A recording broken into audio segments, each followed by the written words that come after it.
বর্তমান সময়ে mobile phone অতি গুরুত্বপূর্ণ একটি ডিভাইস। শুধু কথা বলা নয়, অনলাইনের একাধিক কাজ করা সম্ভব।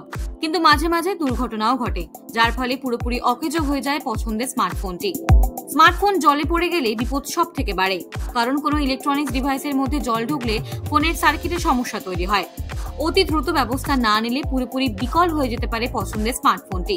সেই কারণেই এই ধরনের কোনো ঘটনা ঘটলে কি করণীয় তা অনেকেরই অজানা।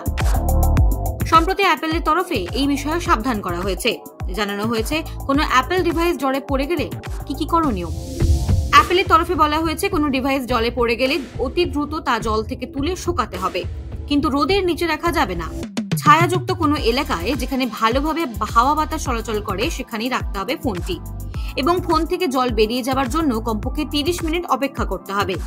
নির্দিষ্ট সময় পর ফোন থেকে জল বেরিয়ে গেলে চার্জিং সকেটের সঙ্গে ফোন যুক্ত করা যেতে পারে। অন্যদিকে জানানো হয়েছে ফোন শুকানোর জন্য কোনো হট ব্লোয়ার বা কোনো হিটিং ইনস্ট্রুমেন্ট ব্যবহার না করাই ভালো। এর ফলে ইন্টারনাল সার্কিটের সমস্যা হতে পারে এবং ফোন ম্যালফাংশনিংও হতে পারে। বর্তমানে সিংহভাগ ফোনই ওয়াটার রেজিস্ট্যান্স, ফলে জল পড়লেও ফোন খারাপ হওয়ার সম্ভাবনা খুবই কম।